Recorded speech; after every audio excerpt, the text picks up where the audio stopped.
In part one, Captain Louis gave us a tour of Freya, an Irwin 52. And this time, we're going to sit down with Louis and Jules and just talk about the cruising life. So, we're here with Louis and Jules on Freya, and we're going to talk about some of the stories that, of your sailing years, because you've been sailing how long now? 19 years full time. Well, 18 years. I took a year off between boats. And how do you afford to do that? I don't know. I still don't know that. Well, when I first left, I left with a nice savings account, and it allowed me to sail for probably 8 years.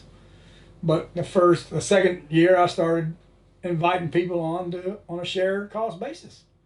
We've always enjoyed having people come aboard, experience our lifestyle, making a contribution to really see what the real cruising and sailing life is about. Yeah, I tell you what, if I was, wanting to get on a boat and, learn to sail it, I'd want to sail with you guys.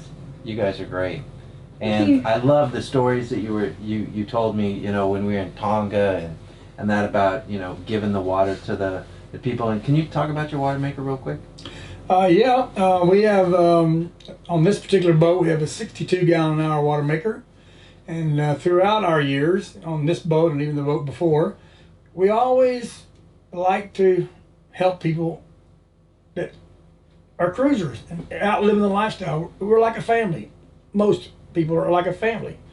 In San Blas, we helped several people that needed water.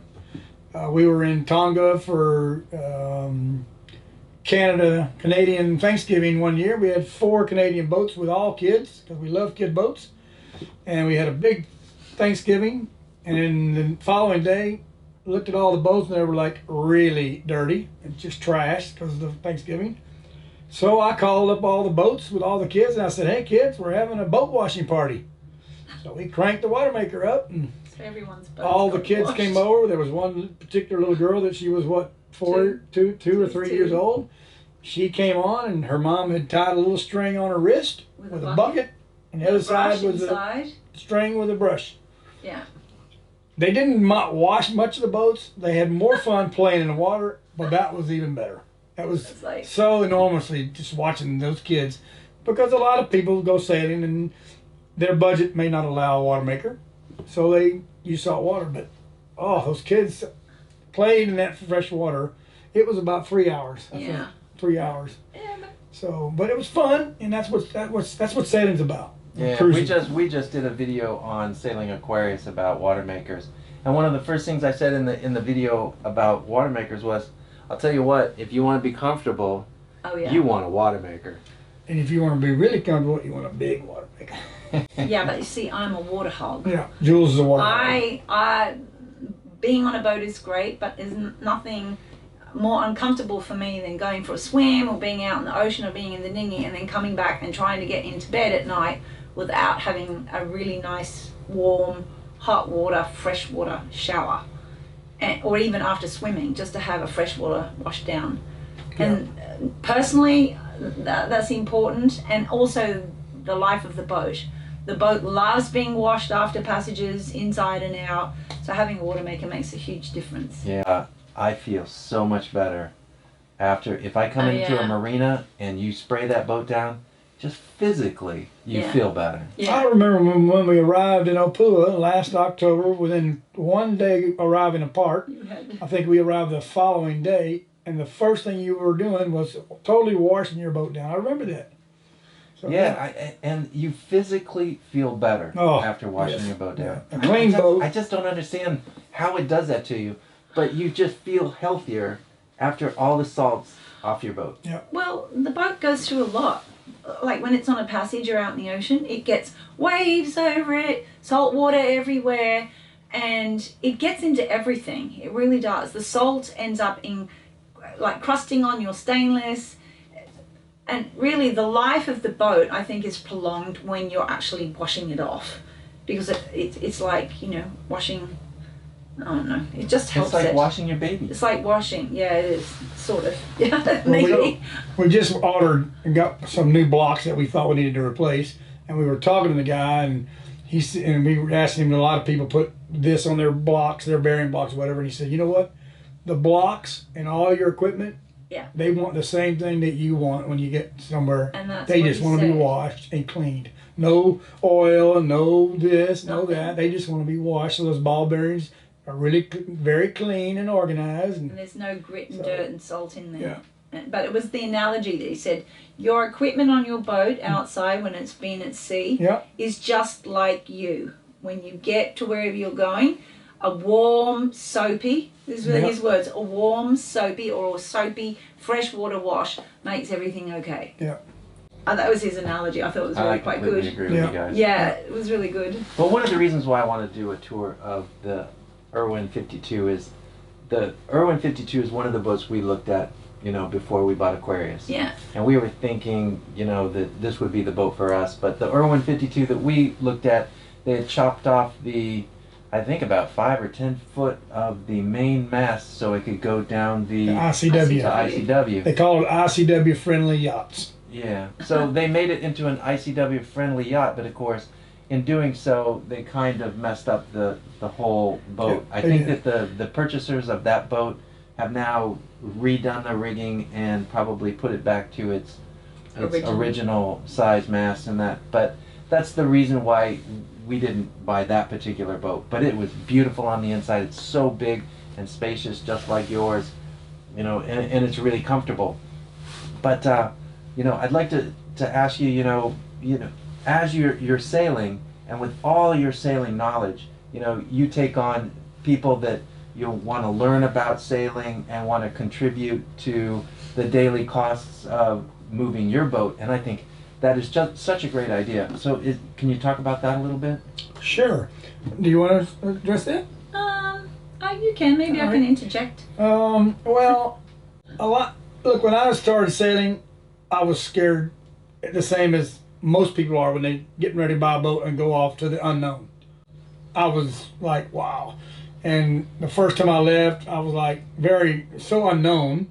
And I stocked my boat with so much food that I got stopped by the Coast Guard, and they said, "Oh, the only problem is you have too much food on the boat. Are you smuggling food to Mexico?" And I was like, "No, I just don't know if I got to buy food there." Well, since I've been out 19 years, you can buy food anywhere. It is nice to stock up with things that you may not be able to get for a while. But anyway, in the years... Wait a second, I got to interject here. Yeah. There is one thing that you sailors need to know that are leaving Panama to go to the Marquesas. Oh yeah. Stock up on everything you can get in the way of beer and rum. Yep. Because it's so cheap there. But anyway, that's a whole different story. And Ziploc bags. Because I've got a lot of experience, and once after I met Jules, she actually, after about the second year, she didn't know anything about boats. And after the second year, she went back to Australia and took a IYC or RYA. International First Mate's license. So she's actually a licensed 200-ton first mate. Really? Yes. Yeah. She's got Yeah, higher yeah. tonnage My than boat? me. No. That's So all right. I You've carry got a, your own First Mate. I carry a 100-ton license in the U.S. Coast Guard, and Jules has a 200-ton mate's license. So, and the reason why she did that, which is great. Can I tell? Yeah.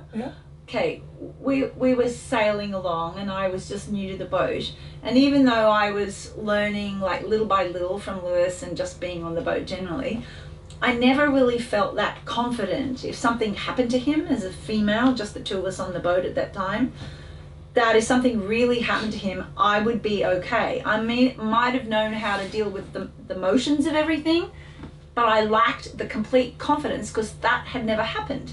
And I went, what would happen if he actually fell off, you know, or had a heart attack, something or other like this? So I went, I need to go do my own thing and learn so that I'm challenged by that. So the course I did had everything in it. It had sailing techniques, navigation, everything to do that you would use on a boat.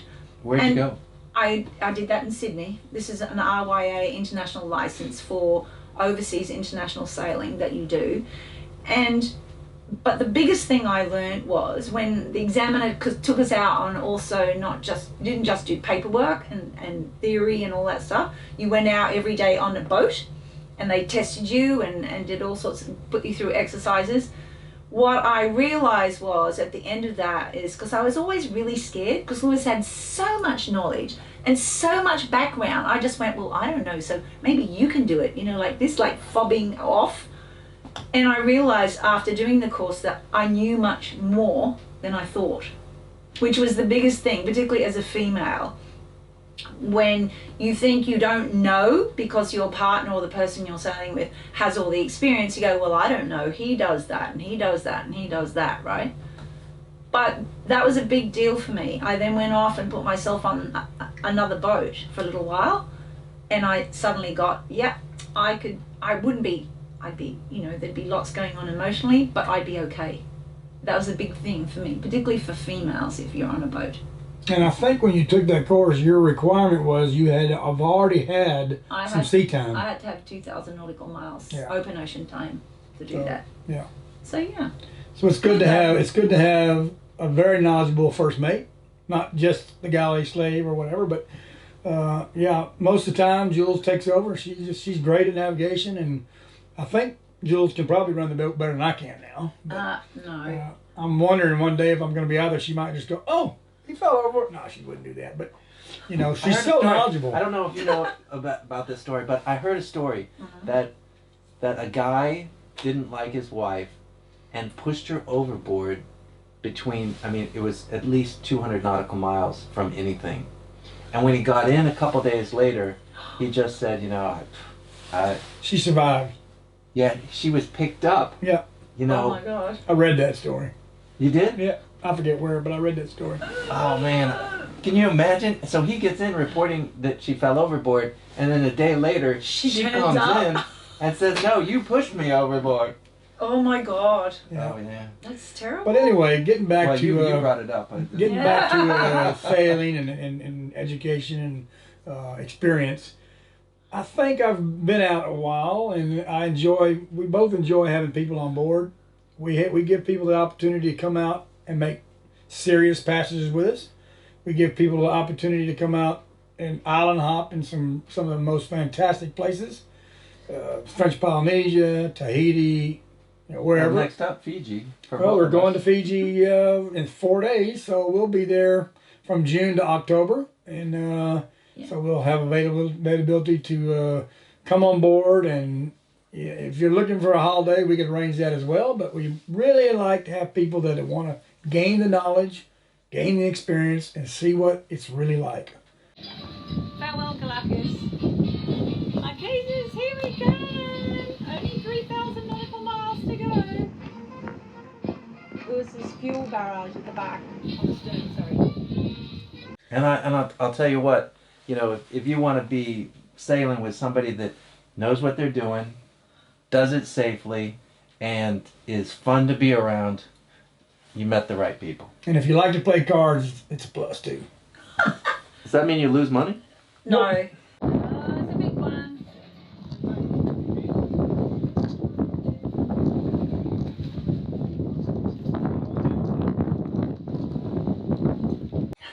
No, we just play cards. Friendly game of hand and foot. Hand and it's foot. A cool partners It's game. For two partners Yeah. game. And actually, we teach that to everybody. everywhere we go, Louis always goes off and says hello to everyone in an anchorage or whatever. And recently here in New Zealand, in Russell, he did this, and he met this Kiwi couple who live here, but they're on a boat. They become our card buddies. Yeah. She'd be ringing up on the radio going, "Are we up for cards?" It's like 3 o'clock, 4 o'clock. Because it's a socializing thing, but we talk about all sorts of things. We talk about the boats, the problems, the challenges, where we're going next, what we're doing. So it's like a camaraderie, but it's over cards. It's like a family, it's a family get together. Yeah, exactly. That's actually because fun. we all like to help each other, and I don't really want to talk about them that much, but there are the bad sailors that you really don't get along with them. They don't want to help, but most of the people, they want to help everybody. Yeah. If you've got the filter that so and so needs, here, go ahead. Yeah. And it is that way. It's that way with either your knowledge, the fact that you can give away some knowledge or experience, or as you say, parts, belts. What did we do the other day? I mean, I think Murray, this Kiwi couple, he rings up and says, Lewis, have you got a set of those needle nose pincher things and things, because I need something. So Lewis gets in the dinghy, goes over to him, and then he says, oh, my door of my refrigerator's just come off and I can't fix it. Oh, he goes, I'm a sailor, but I'm a farm boy. I can fix anything. I'm coming across. And he fixed my fridge door. And he fixed that bottom refrigerator door, and it's worked now it better than it was when we got the boat. It ever worked. See, and I think that's one thing that is good to bring up when you're cruising. You're not out there alone. There's always somebody that'll help you. No. Yeah. No. Yeah, and the parts he used, we didn't go buy any parts. We pretty well had everything on the boat to fix it. We used underwater epoxy that you would fill a hole in your boat with.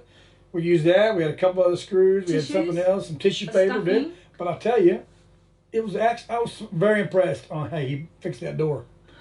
So, yeah. Awesome. Yeah, really wonderful. Yeah. Well, I think that concludes our tour of not the Amal. This is an Irwin 52. Center cockpit catch. Well, that's the same thing I got. Yeah. Oh, there is one more thing that I wanted to ask you. What? The water pig? No. What? It's just like the big argument. Which is? Catamaran versus catch. Oh. And why'd you pick a catch? Because I got my reasons why I picked a catch. What's yours? Well, out of my 5 boats, I think 4 of them were catches. But you love them for I love them. I love the catch. The reason why is because you have such a variety of sail configurations. So many people say, oh, that's a lot more rigging that you have to replace, or more wires and more lines. But you can either use it or not. But I prefer to use my mizzen sail as often as possible. It balances the boat. It's self-tucking, isn't it? I've got a great picture that a friend of ours took from Palmerston over to, I forget where we were at, or we were going to Palmerston, and all we had was a mizzen and a Genoa, and it was such a good picture. She took 2 pictures of the boat, several pictures, but 2 of them. It was the boat just going along, and the next picture, you could only see the mast sticking out. The bottom. It was at the bottom. The whole boat was at the bottom of a swell, and I put that on Facebook one day, and I had a guy actually call me text me and say, did you sink? Did you get much water damage when you submerged? And I was like, hey, that's just in the deep swell. He had no idea that that's what happens when you go down a wave. Which is why when you're at sea, you use a light at the top of the mast, which is called the tricolour light, instead of using your navigation lights when you're sort of around shallows and harbours and things. Because when you go down the swell, if you didn't have that, and someone else, you wouldn't see you. That's why you should run it. Yeah. But it was interesting though. He had no idea. Yeah, it was quite funny. On Aquarius, if we have over 25 knots of wind, the main is all the way wrapped up. It's gone. And you just mizzen and a little bit of Genoa, and that's it. Yeah. You have a better. I think your rig is just a little better. It's very similar to Ultimo, where you have your 2 sails in the front. Mm-hmm. Yep. You have a small sail, and then you have your Genoa. Right. Mm-hmm. And in really big winds, a little bit of mizzen and a little bit of storm jib, and you're just you can take on 50 knots, I'll bet, and you would. Well, you don't want to. No, we did recently. You actually did. And actually, we hit a big storm west of the Tuamotus. Oh, wait a minute. Let's back up. We were a day out of Nuka Hiva, and we lost our gearbox. Okay, so we now don't have a motor, and we're coming into Nuka Hiva. And we had some friends there, so we're coming in, and it's 10 o'clock at night. So they told us in at 10 o'clock at night. We stayed there 4 days, realized we're not going to get our gearbox fixed in Nuka Hiva. So we decided to have another big boat tow us out to where we could catch wind. Okay, we'll just sail to Tahiti to get the repairs. Sail. So we had maybe 3 days of good sailing, and then we got caught 4 days in the doldrums. Okay, we waited, and all of a sudden the wind picked up, and we had about, I don't know, we were reefed, but we had a good set of sails up, and the D2 rod broke. So we immediately within 15. What's the D2 rod? It's one of the we had rod rigging at the time, so it's the rigging part that goes about 3/4 of the way up. So it broke, and I'm like, On the main. oh, we heard this pow, and we realized, and I looked up and it snapped, so we dropped every sail. Well, now we have no engine and no sails. And no sails. So I figured it out, and I looked, and I said, well, we've got those lower shrouds that go that far up. I think we can get by with just using the storm sail. So we pulled out the storm sail, which is great, and the winds got up to, I think, 40, 45 knots. And an hour after we pulled the staysail, the storm sail out, the foot broke. On the storm So now we had to go out and re-rig, and we have a handicapped storm sail now. And we're a 40-ton boat, and we were doing 9 knots. with just The storm hardly any sail. of the storm sail out. Jesus. And I know. we arrived at the top end of Tahiti, and as you come around Tahiti, well, you just lost your wind, and you have no motor, and all of a sudden the current's taking us to Moorea. So we dropped our dinghy. We have a 15 horsepower motor on our 9.5 foot inflatable, and we towed Freya for 6.5 hours at 2 knots To the entrance of to the entrance of Papeete. With your 15 horsepower Yeah. Yamaha Enduro. Yeah. Yep. That's exactly what we have. Yeah. So at least I know it's It's capable. Possible. We carry Yeah. a 150 foot towing line, which also acts as our secondary bow anchor. But if we need to get towed or we need to tow somebody, we have all the equipment to do that. We have a V bridle. So yeah, we hit the bridle up, and for 6.5 hours, it was a hard 6.5 hours, because if you ever sit in a dinghy that long and you got a big boat behind you, just sitting there holding the throttle, and I was exhausted Yeah, well, you have to worry about the currents as well. at the currents. And then when we got to the entrance, we tried to call, see if somebody could come out and get us in. Nobody could answer. So then we hitchhiked to the dinghy to the big boat. Jules had her iPad. I had my iPad, because it can be quite difficult to enter a pass, especially in Papeete, that area. So we just towed the boat right through the surf spot where all the surfers were over here and all the reef was over here. We got in, we were close to the marina, and all of a sudden the marina manager rode up on his bicycle and yelled at us, and, "Hey, you made it! All right!" He comes out in a towboat, takes us to a slip. Perfect. And we Nice. stayed there for 3 months. Okay, here we are entering Galapagos Islands. There's San Cristobal on the chart. And there's Rob. Bojangles. It's going to be a bait for the next fishing endeavor. We haven't been doing so well so far in the fishing department. There's always tomorrow.